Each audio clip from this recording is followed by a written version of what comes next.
then we'll share this.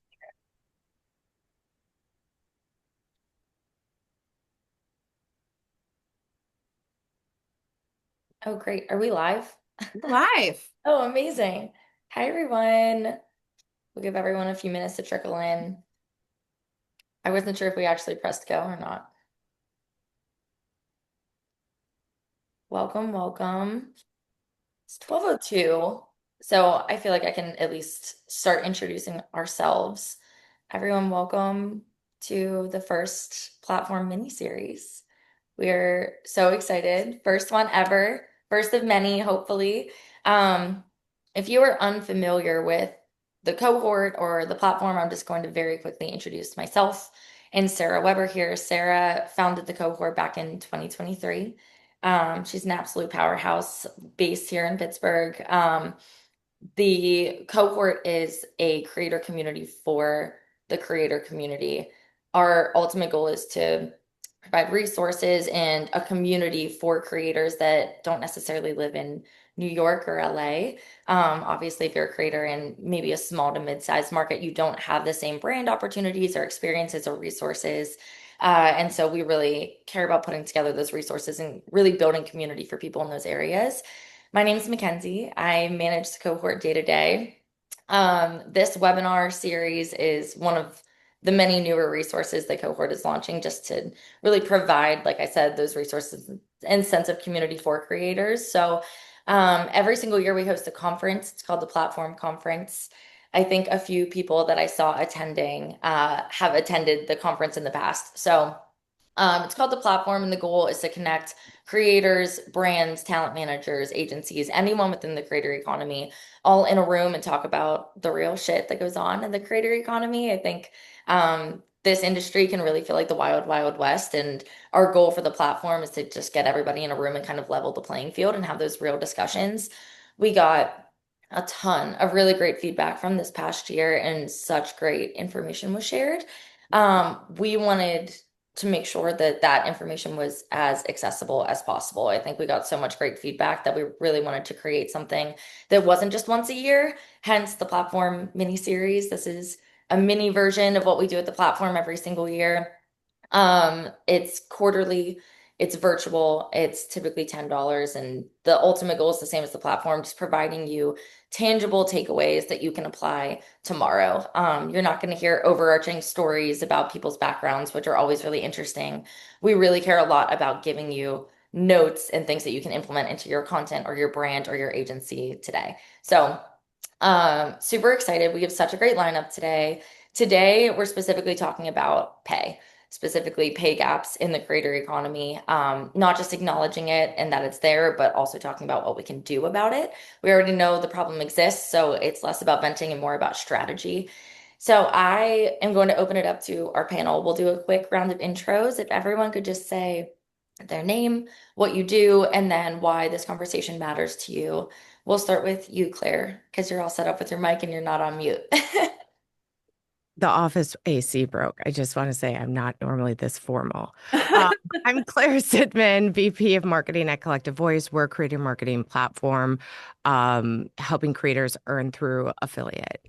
With that, I lead brand, creative, product, and sales marketing. And I am deeply committed to advocating for our 150,000 creators on our network that their pay equity and embedding inclusivity in their storytelling across our network, brand partnerships, tools, platform design, and ensuring that creators are not just invited in, but positioned to lead.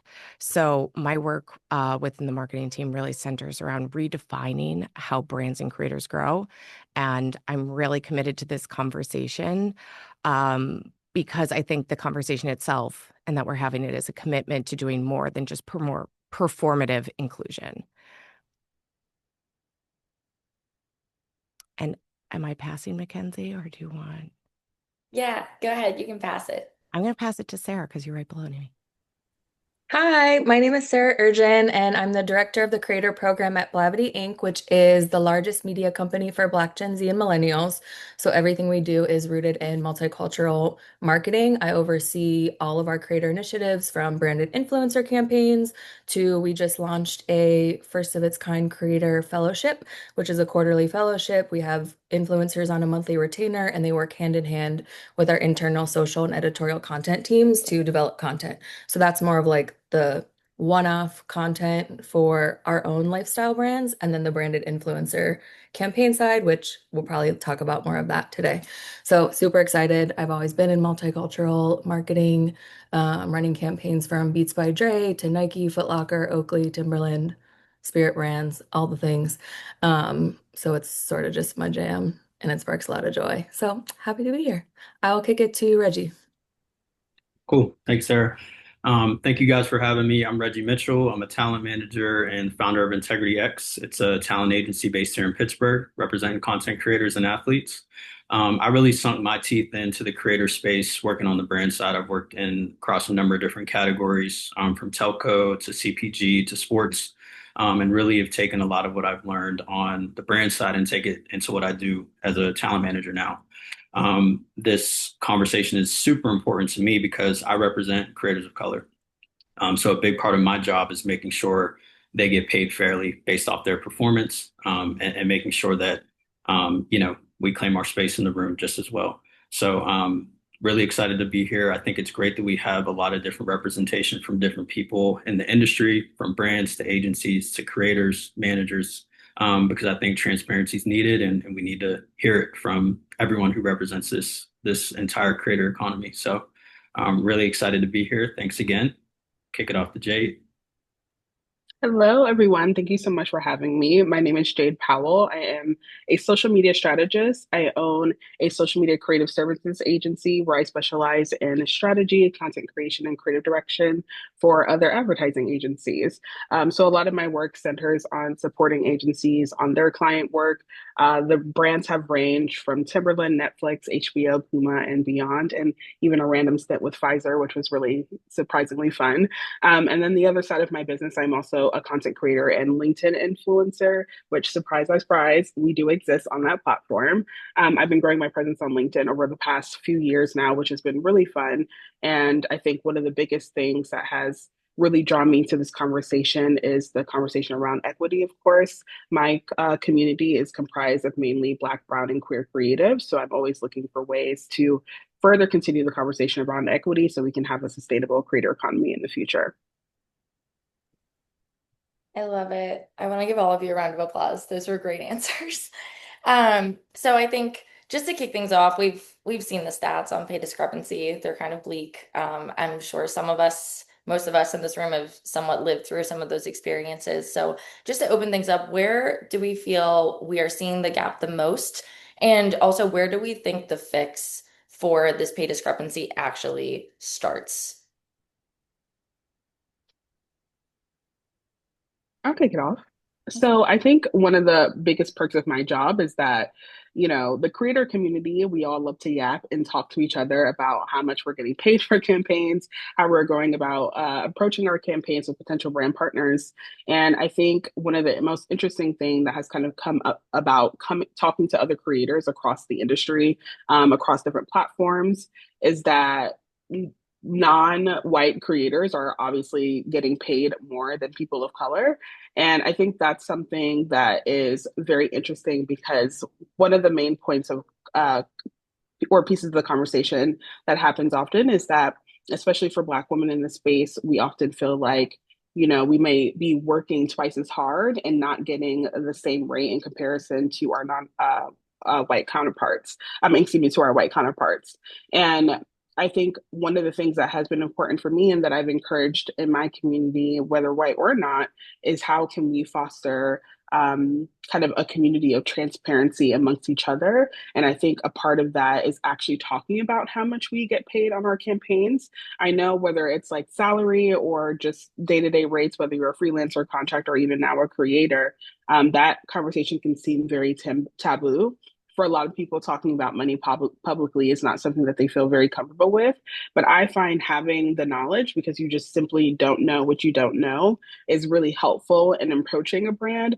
Because the reality is, when you do have conversations with brands, you don't necessarily have as much bargaining power in those negotiations. So being able to come to the conversation or the table equipped with an understanding of where in the ranges of how much they could be charging is always very helpful in making sure that you get a deal that you're very happy with.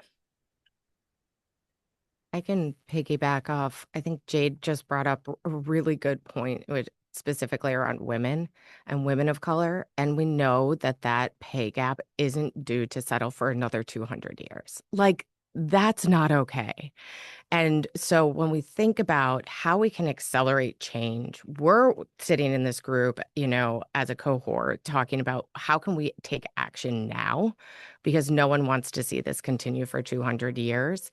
With that, I think it's really about the biggest pay gaps aren't around the talent themselves, because the talent is able to prove out performance. We see that at Collective Voice with affiliate marketing. It is like the baseline for being able to come in and say, like, my metrics prove my value. That's what informs that rate card, right? That Jade's talking about, and being able to walk in the door with that. But I think it's also about not having a seat at the table to be able to drive the conversation. And that's where I think the big shift has to come from brands, right? That brands are actually bringing creators of color in on the strategy, bringing them into the boardroom to create campaigns that are reflective of their consumer base, which we know they're all obsessed with reaching next gen consumers. Next gen consumers, 49% of them are not white. So you have to be representative of the communities in which you serve, and you need to have those voices at the table. Yeah. And I think, to build on Claire's point, I think a lot of the times when brands are having these conversations internally, when you're making decisions in favor of diversity, it's almost like we're doing this because it feels good. It feels like it's the right thing to do, versus how we approach every single business decision and business problem. It is a business problem that brands need to figure out how to solve. Like Claire mentioned, the data speaks for itself. I'm sure a lot of you guys are familiar with this, but like by 2045, the US is going to be a majority minority country. So if you're not building a strategy to speak to minorities now, you're not going to be able to win with them in the future. So I think the narrative around diversity and inclusion needs to shift a little bit internally with brands, where we approach it as a business problem, just like we do everything else. Because the business problem that every single brand is facing right now is that their customer base is changing, right? And we have to figure out, how do we communicate with them? How do we make sure we stay relevant to them over the next 20 to 30 years, when they become the dominant consumer group and their spending power is outperforming everyone else, right? So I think the most authentic, and we're all going to vibe with this, but like the most authentic way to speak to customers is through creators who are in those communities, right? So if brands can really take the first step in understanding that it's a business problem and it's not just a feel good thing, that's where I think the shift can really start to happen. Yeah, I think we talk about that all the time in agency life too. And we just talked about it last weekend in an event. It's sometimes you have to speak the language of the person on the other end. And so, Reggie, you saying, like, let's address it as a business problem. Like in the agency world, we're always saying, let's correlate influencer to billboards. Let's talk about the diminishing returns that big corporations are seeing on certain facets of traditional marketing, and correlate that to what they can expect to see from the creator economy. So I think that is such a good kind of insight and perspective. Is shifting that narrative in the way that people on the other end of the phone essentially can understand. Yeah, totally. And I think it's kind of going to what Jade was saying, when you're communicating with brands or with agencies. Part of what I do as a talent manager is, like, I'm trying to help the brand, or I'm trying to help the agency fix that problem. You're reaching out to my clients for a specific reason, because there's an internal problem that your brand is trying to fix. So what can I do to help you solve that? One, making sure that the clients that you're going to work with have strong engagement, have the performance metrics you need, but then also have like the audience that aligns with who you're trying to speak to as well. And if I can position my clients in a way that can really show them that, hey, there's no one else that you should be working with other than this person, that's what really helps sell them more than anything. I agree with that, Reggie. And one of the things I'll say is at Collective Voice, we actually look at our Black creator community, and we actually find outside of their individual performance, right? As a group, their AOV is 50% higher than their white counterparts. So you're talking about they have the relevance, they have the community. And if we think about what's driving marketing, Sarah, you were saying it's not always about the performance from like the return on investment that is at the forefront of everyone's mind in a tight economy right now. But where does that come from? It comes from that relevance. Relevance is the backbone of marketing for the next decade. And creators deliver that. And you have to get the creators within the communities. And then that AOV is what we also use from a platform side to help advocate for the equal pay. It's like not only the creators' individual performance, but their halo among our network performance is massive. So if you're a creator and maybe you're not working with an agency and you don't have like a Reggie or a Claire to go to bat for you in those instances, what are conversations you can be having and what are ways that you can advocate for yourself or educate yourself to be aware of the fact that this discrepancy exists? How can you mitigate that on your own? Because Claire, to your point, we don't want to wait 200 years for this to happen. And brands hopefully are moving in the direction of pay equity, but it moves very, very slowly. So if you're a creator now, what can you be doing now to help advocate for yourself? And I think to piggyback on that, we see an overarching issue in the creator economy of kind of this like, ooh, who's going to put the first number forward between brands and creators in general. And I think that also kind of ties into this conversation is who's the onus on this problem. And so I just am curious on your perspectives there too. Yeah, I can definitely speak to this. So at Blavity, we only work with Black creators. So I can't really talk about like the white people side because I have not worked with white creators in a very long time, if I'm being completely honest. But we send out a lot of pitch opportunities to influencers for branded campaigns. And based off of the creator's response, I think there's just like an education. I want creators to be confident when we're approaching them with the deal. So don't just accept a deal right away. If you're coming with questions and like, what's the usage, exclusivity, and if you're just also showing genuine excitement about the deal, not just saying, cool, let's get this check.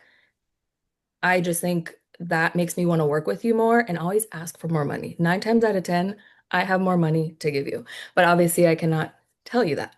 So I just think it's just building confidence in yourself as a creator. And to Jade's point, like talk with other creators. Hey, I got tapped for this beauty campaign for XYZ. I know you've done something comparable. What did you get paid? So just having that knowledge and building that community and conversation with like creators, I think can put you in an advantage and a step ahead. Because at the end of the day, unfortunately, these brands are massive companies and the CEOs are always going to run like a business. So that's sort of where their end goal is. So if you can just advocate and educate yourself more as a creator and just come in super confident, like ask to get on a call with the team that's reaching out to you, start building that relationship with those people who are reaching out to you. My team will always have like a briefing call or a little intro discovery call because we want to build those relationships. But if it's not offered to you, definitely ask. I like wrote some notes because I like really like this topic.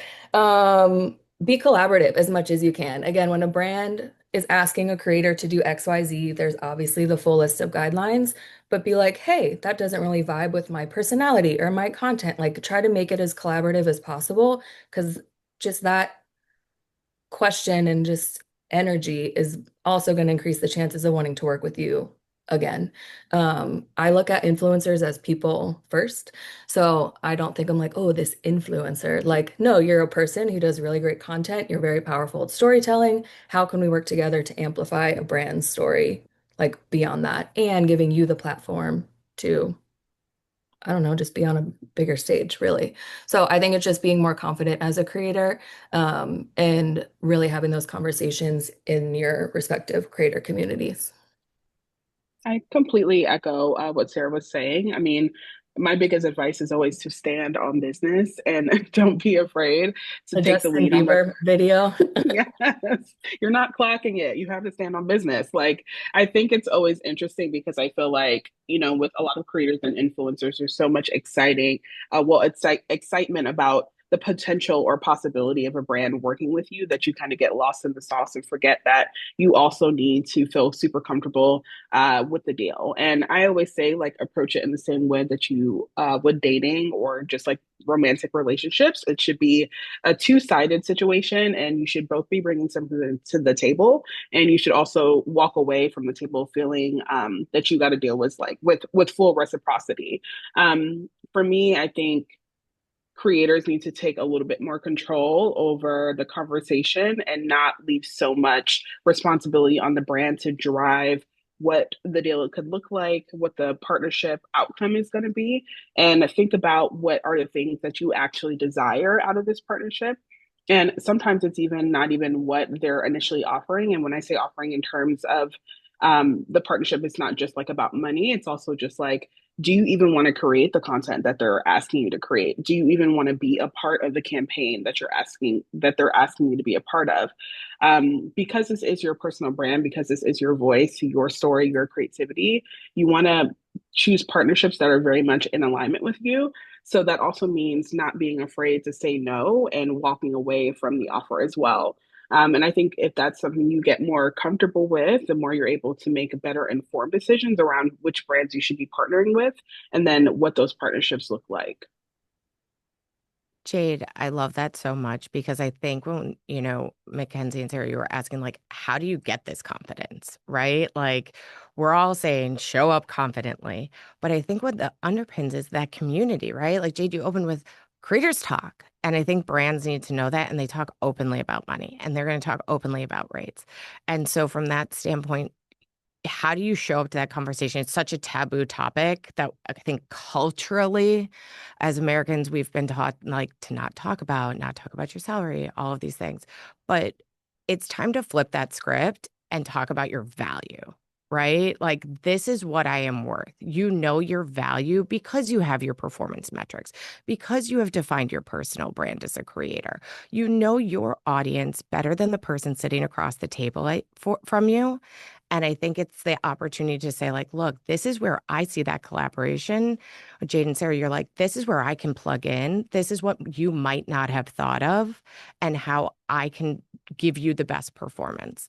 We love bringing the affiliate part in before the brand partnership because that's like, hey, we're dating. Like, I'm trying to get to know you. I'm trying to figure out what works. I'm testing out your brand with my brand. Like, we're gonna like maybe have a couple like steamy dates where, things really pop off. And from there, okay, let's get a little bit married. Let's get in the kitchen. Let's talk about values. Let's talk about structure. And I think what that core underlying is that like creators don't need the charity, they need the infrastructure and the ability to co-create that infrastructure, that the deal does end up feeling equitable and it's helping both brands rise. I'm curious what everyone's perspective is on media kits and the data that creators are pulling to prove and define their value. Because I think the consensus is we need to talk in business terms. We need to define our value to these brands. And I'm wondering if media kits might be a place to start in which they're broken, because I think there are all these templates that are out there with very kind of, let's say, soft metrics or expected metrics. But is that a point of conversation to kind of start bridging the gap to prove value and build confidence in the data? It's interesting because I feel like even before I had representation, shout out to my manager, Tiff, I feel like it was one of my instincts was to create a media kit, and then it kind of turned into like a 25-page deck because I'm an advertising girl and that's what I know. But I think over time I realized that it was less about like the information that I was putting in my media kit and more so about how my previous sponsored content performed. So the links that I honestly send out more now is like literally a Notion a Notion board of every single piece of sponsored content I've ever created and how the content performed. So they see the impressions, the engagements, the link to the post so they can see it directly on my feed. And I feel like that provides more context. I even get as granular as to show them what type of post it was. Like, was it text only? Was it an image? Was it a video? And I find that that information is actually a lot more valuable than my media kit, because while the media kit is, I think, helpful in terms of an introduction, I think once you get to the place where brands are already familiar with you, you don't really need that introduction anymore. And now it's just like, what can you do? And being able to have a space or, some type of document that shows how your content has performed in the past, your sponsored content, I think is really valuable. That's accurate because that's the type of content I pull when I'm pitching creators for a branded campaign. At Blavity, we use Creator IQ, so like I can pull a one sheet on Jade. Sometimes I put myself in there, even though I'm not a creator. I just think it's fascinating. But you are able to sort content on a creator's page by like past ads and branded content. And especially if it's a UGC campaign that I'm working on, I want to make sure that this creator knows how to like fully edit and like is their camera like not dusty when they're filming, and just making sure the quality is like super great. So I tend to my team will pull together like a list of influencers for a campaign.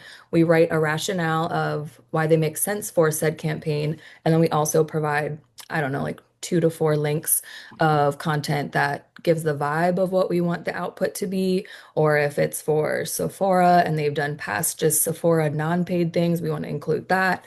So just getting more targeted about how you're pitching yourself as a creator versus like a 15-page deck, because I'm not reading that. No one's reading that.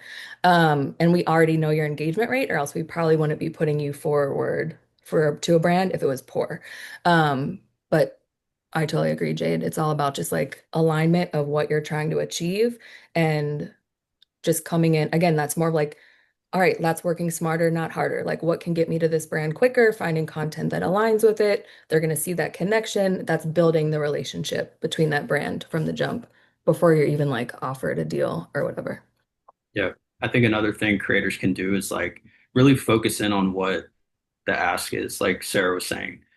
If there is an affiliate component to the campaign that you're working on, like pull that data, show the brand, hey, I've driven X number of sales from these sponsored posts in the last 30 days. Give them the data that they're asking for. If there's, like Sarah said, if there's a UGC component, show them your shooting and editing skills. Do that. If they're trying to speak to a new audience, show them your audience breakdown to show the demographics of the audience. I think a lot of the times media kits can get very fancy and colorful, but Sarah is very busy. Claire is very busy. They're in meetings all day. They're trying to navigate their inbox while communicating with creators that they're trying to sign. If you can give them the information that they need to then go make a decision very quickly, that increases your chances of getting selected for a campaign as well. So I think it's always great to have, your standard media kit that has your audience, your engagement, your performance metrics, some examples of content that you've done in the past. But I think it's very important to make sure there's dialogue when brands are reaching out to you and you're providing them exactly the data that they need to make the decision on whether they should work with you or not. I also think too, it's just showing up, like think of yourself as like an expert. So not just like this influencer creating content, but if I'm looking for a host to host a stage at a conference, because I'm actually working on that right now. I want to see that you can host. So your page better have a lot of hosting content. So if you're positioning yourself as an expert, not just in your bio, but creating content, again, that's just another thing that gives these brands like, oh, they mean what they say what they mean, and they are like walking the talk of what they are. And like, I want to work with that creator because they are a true beauty influencer or a tech focused creator, what have you. But I just think also positioning yourself, like reframing that mindset, like I'm an expert in this space. This is my niche content, and I'm gonna crush it and ask for what I deserve. It's almost taking me back to like resume 101, where you have a few different versions of your resume depending on the type of role or type of company you're applying for. And do I have an objective statement at the top? And yeah, but I think like everything you're saying, I'm curious your perspectives, especially from the brand side. And Reggie, obviously, I know you've been in-house too. Um, like what are the brands doing their job to state like what they're looking for from the creator to give the creator the confidence to clearly define value? Because that's something I think we've seen as a missing Yeah, piece. I can speak from like Blavity is a media company, so we're like the liaison between an agency and then the brand. So like if a Sephora comes to us, we're talking with Sephora's agency most of the time, and then we will get looped into actual Sephora client comms. But whenever the brand does, when we do win business, um, they come with a very specific campaign ask, but then we have an internal creative strategy team that we more so like develop what that concept can look like. So we make sure it is very specific. And then when we pull creators to align with that brand, um, we work very collaboratively with creators on campaigns because we want to make sure it's authentic to them. So our story isn't fully built out until we engage with said creator so they can put their concept, their script, their storyboard, etc. So we'll modify what we have so it fits them. Um, and I encourage more brands and agencies to do that. So it's not just like, hey, go shoot this. And like we all love our creative freedom. But I think a lot of times that does leave room for brands to be like, well, this isn't what we expected. Well, you didn't tell us. So like help us help you type thing. But I just think community, conversation, and collaboration are probably my three like big takeaways of all of this. Yeah, I agree. I think there's brands that do it well, there's brands that don't. I think back to my point, a lot of brands are busy. They're churning out campaigns month over month, and they're just trying to get through the work sometimes because there's a ton. Um, but I think what Sarah said, if you can personalize the initial outreach email when you're reaching out to creators or managers and really just explain what you're hoping to get out of the campaign, I think that can open up the dialogue a little bit. But on the flip side of that, if a brand is reaching out to you with a very templated outreach saying, hey, we need X, here's the timeline, here's the usage exclusivity, just ask them, like Jade said, like take that power position and ask them, like, what are you trying to achieve with this? Like I see the deliverables, I see all that, but like open up the conversation. If they're not willing to hop on a call, just ask them in the email, hey, what is the goal of this campaign? So I can tell you whether it makes sense for us to do this or not, because you don't want to waste your time, creating content for a campaign that doesn't really align with what you do either. You could be working on another campaign that could potentially be offering you more money or just is better aligned with what you do as a creator. So I think you have to, I always try to tell like my clients, like, let's approach this like it's a business, right? Unless it's just a hobby and it's something that you do for fun. But I think a lot of us in the room here really want to do this and make it a full-time career, right? So I think like approach it as if you're running your business. You would look at every single detail of every single opportunity that's being presented to you, so that you can get the best outcome. Because if you perform well and if you create content for Sarah's campaign and it performs well, she's going to want to work with you again in the future, right? And she's going to recommend you to other people in the industry saying, hey, this creator crushed it. Jade crushed it every single time we work together. I think you guys should work with her. So I think like opening up that dialogue, getting the brand to reveal like what they're trying to achieve is where it starts. And then you can understand if the campaign aligns with it and if you can deliver. I'll just add briefing is one of my favorite topics to talk about brands. Um, and it is because, as my fellow cohorts have, panelists have said, like, it's super varied across the brand side. It's not standard. Like, and I think there is a level of work to be done there from the brand side. And How do you think B, we make it standard? Because I think that's part of the conversation, right? Brands do have to have a little bit of onus and accountability for devaluing as well. I totally agree. Where I coach brands on how to get the best partnership is when we talk about like you have these, everyone's saying approach it like a business, right? So on the brand side, you're showing up with here are the metrics that I want to hit. Here's the ideal profile that I want. So that's like your bigger picture, but then drop down into the micro and macro, from the macro down into the micro of like, this is what I like from your channel creator. Pull examples from the creator's channel of things that you like that they have done It doesn't have to be in your category. It can be style. It could be humor. It could be, it could be a completely different emotion and in a completely different industry than what you're going for. But tell them why you like that. I think building your own proper ask of like, this is what I like from you, but then not overly directing what is to be created. That's opening the door for co-creation versus it being a very transactional relationship. And when you think about creators as personal brands, right, and as small businesses, from a traditional brand side, if I'm Coach and I want to do a collab with, I don't know, let's call um, like Puma, right? Like they're really hot and rising right now. I would never go to Puma and say, please just deliver me this. No, if I'm going to do a partnership with you, I'm going to be like, okay, let's co-create. What does this look like? What do we think we could do together? So it's almost in the brand mind space of treating creators like brand partners versus just an execution arm of creative. And I think that's a mindset shift that requires brands to stop overbriefing and start more active collaboration. And that requires conversation. And it requires a little bit of FaceTime usually. And it requires a little bit of chemistry to, get the juices flowing. But I think that's kind of where the brief meets the media kit. And the media kit we just talked through can take like so many different forms, right? But that's where your numbers are meeting your numbers and then opening a door for a creative space to grow together. Whenever we talk about those conversations, I think a lot of people sometimes hear discussions like these and they're like, well, I'm not C-suite. And so I can't really initiate some of those topics.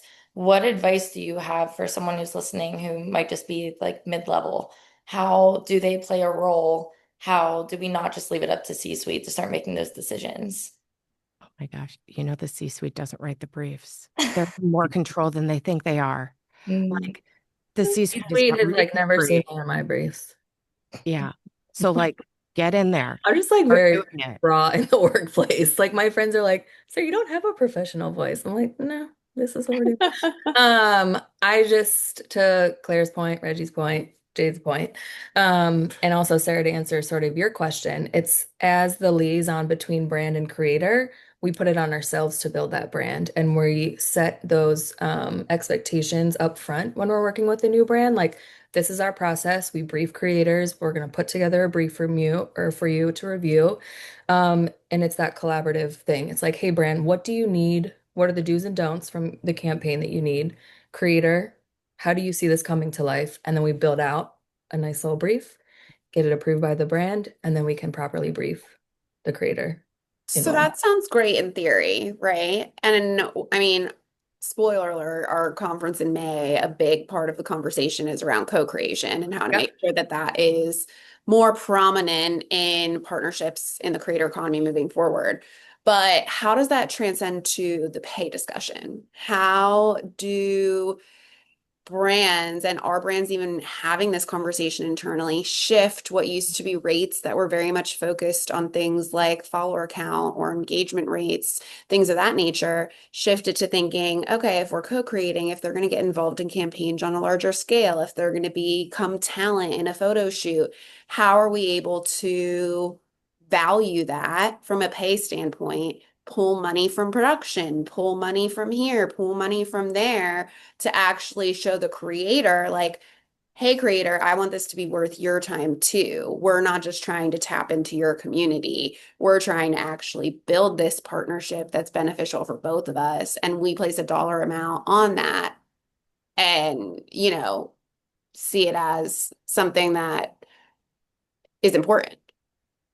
I actually got the opportunity to walk the walk on this, which is like awesome because we sit as a creator marketing platform in service of creators and brands in those partnerships. But then also sometimes I'm the brand and I hire our creators as our brand representatives.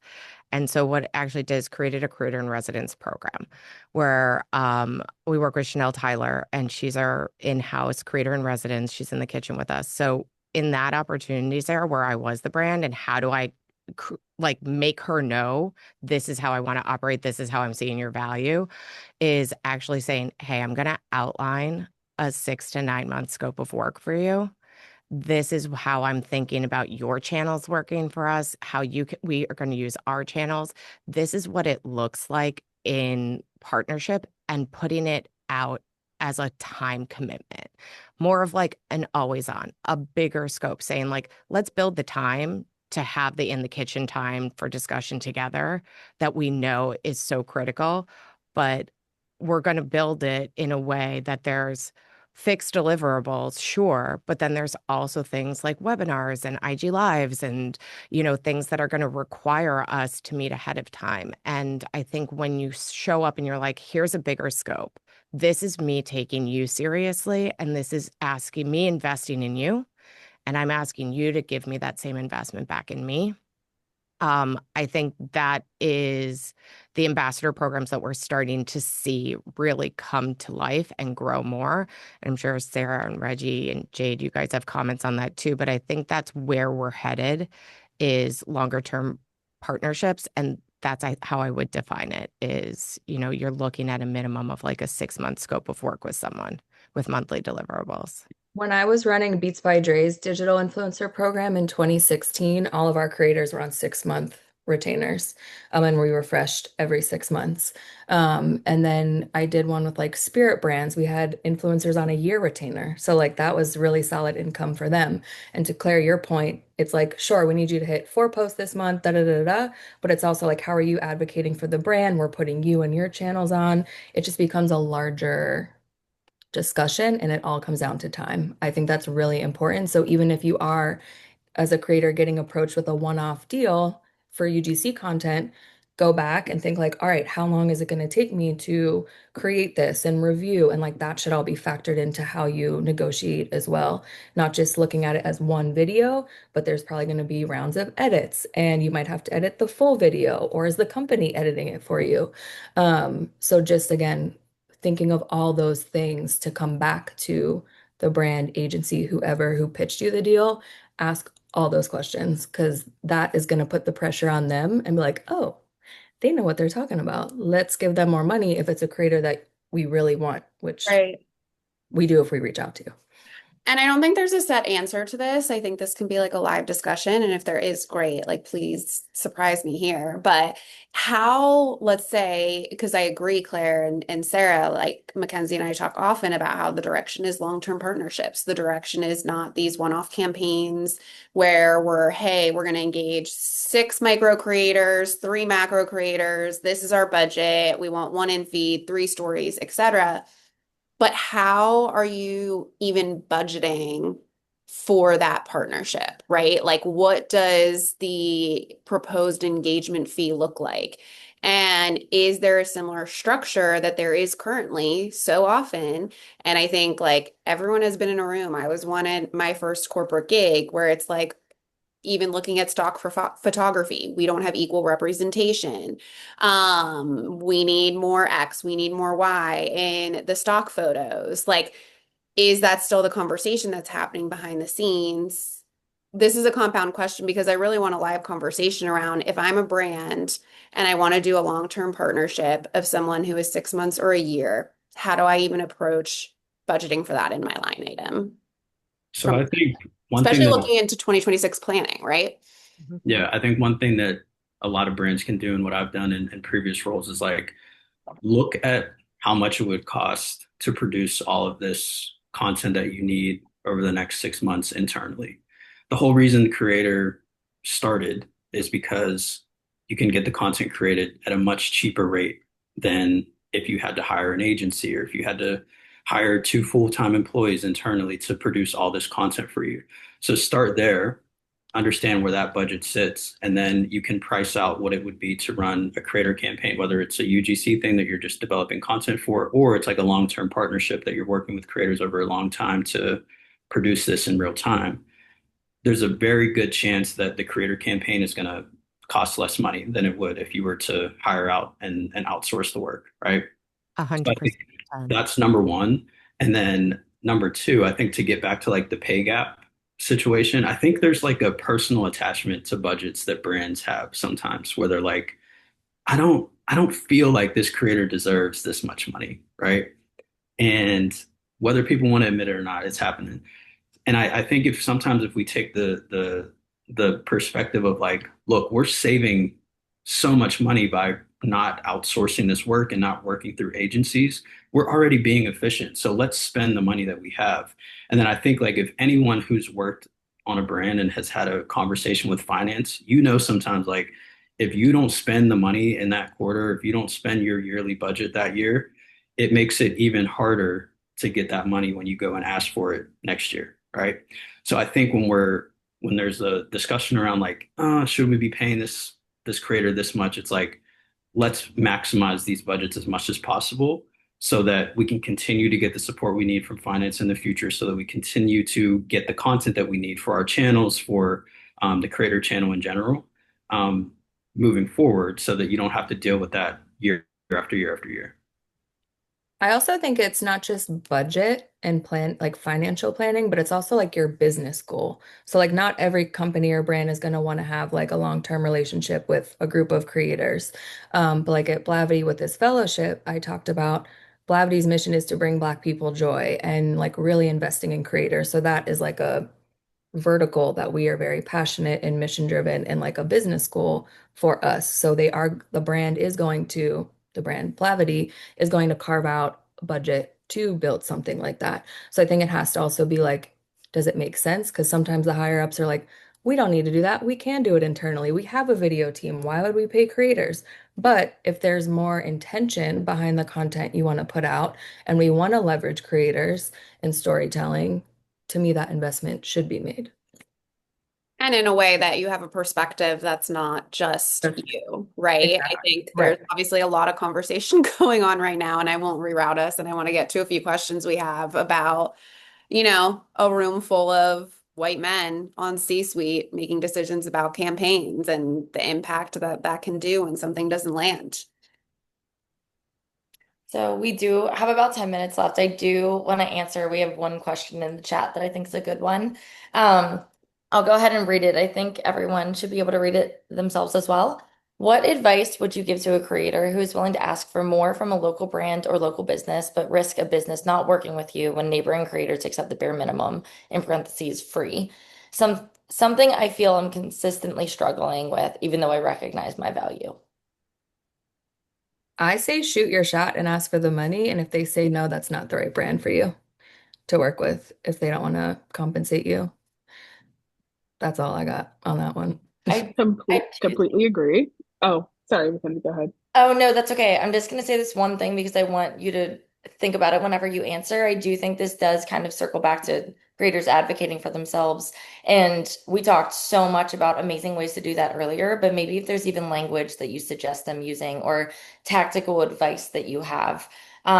We know we should be advocating for ourselves, but whenever we're put in that position, it can be hard or scary. So beyond just, hey, let's advocate, what can we actually do or Right. what steps do we have to do so? When confidence isn't the issue, which I think is what we spoke to earlier. I think it's, Yeah. oh, go ahead, Jade. Go ahead, Sarah.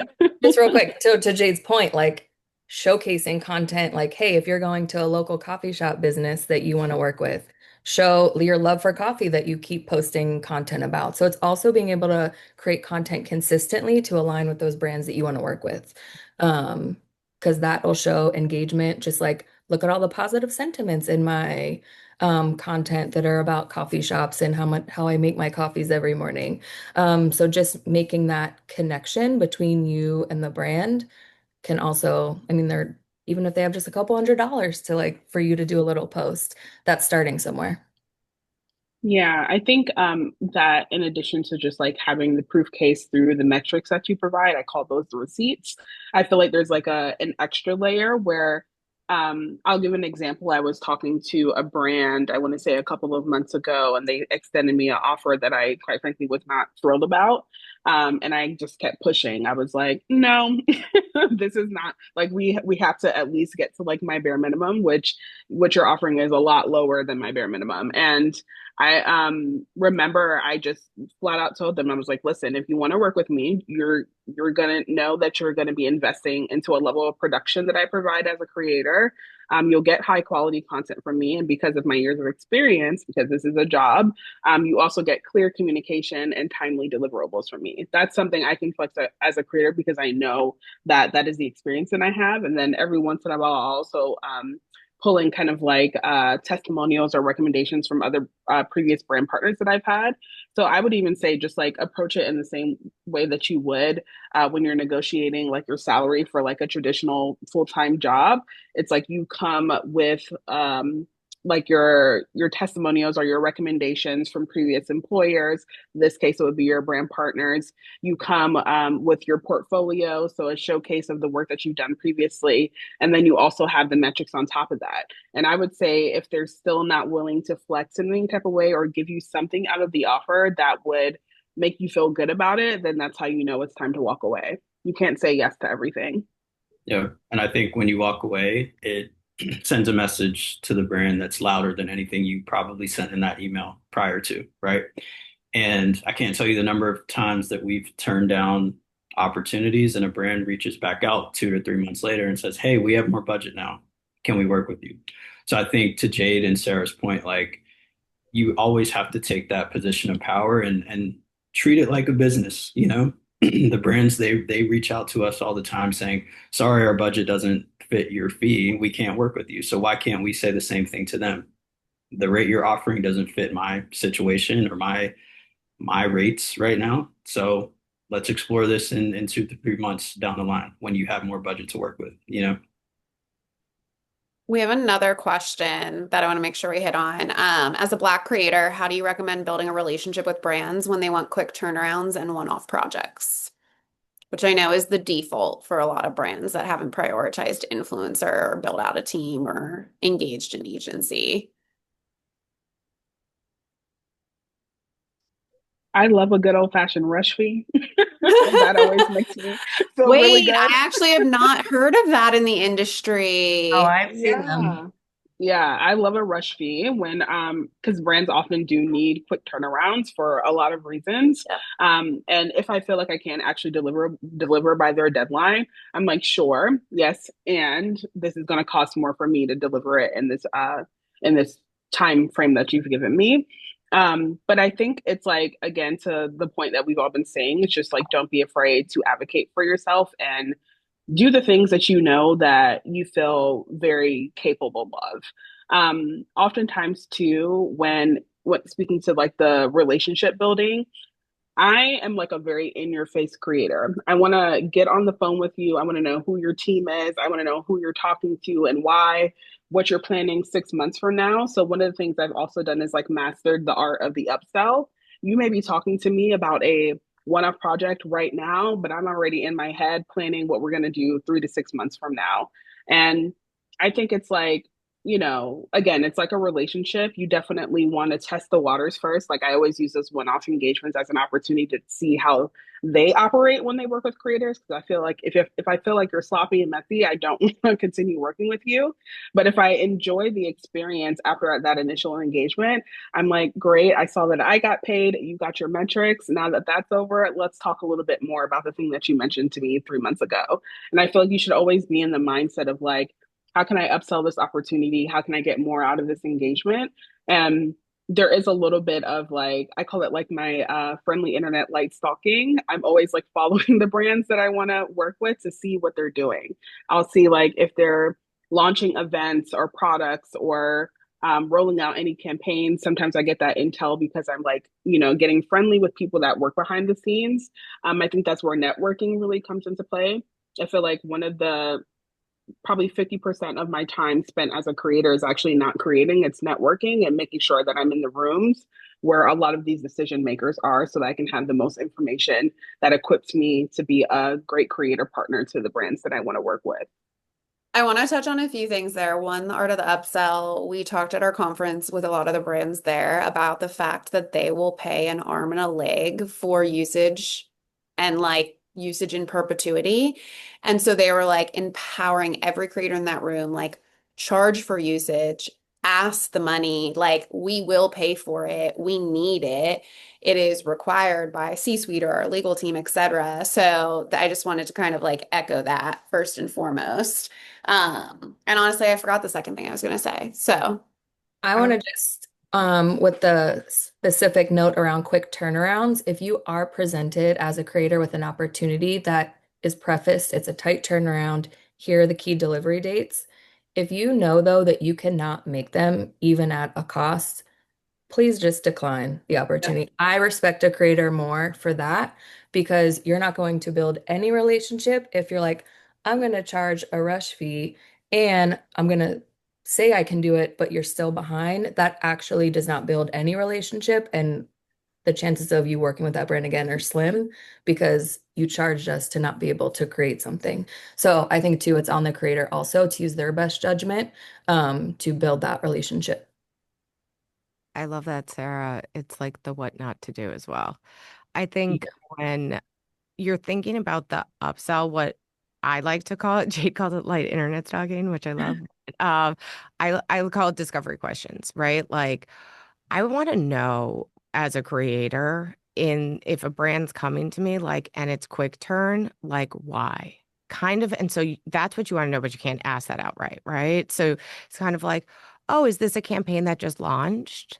Meaning like that could signal that they didn't have the right creators or the right mix of creators, or maybe a new product launch is sales are soft. They're looking for re-support. Like, where do you feel like it hasn't, like, where is the opportunity to show the value that the business needs to be able to plug that to then say, okay, where are we going next? Right. And I love the upsell. I was going to say from a paid media standpoint, that's something that brands sometimes you have brand and performance teams sitting on two different sides and they're not talking to each other. yeah. Every single day. So as the creator to bridge that together of like, oh, I know this is a quick turn, but are you guys looking for paid media usage on this to extend the life cycle of it to have a longer impact? I'm open to that. Oh, okay. If I'm the brand person, let me go talk to my performance team. Let me find out, do they want that? So you can kind of lead them also to what is going to help your brand and your business, their brand, which is going to prove a good relationship partner. Yeah, I think that's such a good recap. Ken's, I'll turn it over to you, but I just want to echo one final thing, which is if people are trying to get the value that they're hoping to accomplish, the light internet stalking is the ultimate way to go. That was the biggest thing brands talked about at the conference this year. It was like Shabani was like, if you come to us and say you love our Greek yogurt and you want to do a campaign and you have 6, 7 figure following, like I'm not promoting Greek yogurt. I'm promoting oat milk creamer. And like you would know that if you even looked at our website and saw every single hero banner and looked at our entire feed. So very much encourage the social stalking, and the brands want it too. They want you to shoot your shot, and give them ideas so that they don't have to come up with them as much. I'm going to read this one last question. We're going to have one last rapid fire answer, and then I'm going to wrap us up. For Black women entrepreneurs, especially for service-based entrepreneurs with community impact and relevancy, like Claire mentioned, it can be hard to be seen as creators or paid like it. What guidance would you offer for becoming more visible to brands as a creator and asking for what we're worth? I would say go to places where that community impact is happening. Like again, the platform conference that y'all host, there are brands there, but also it's very driven by community and impact. So go into spaces where you know brands are going to be. Like Duolingo was there, Liquid Death.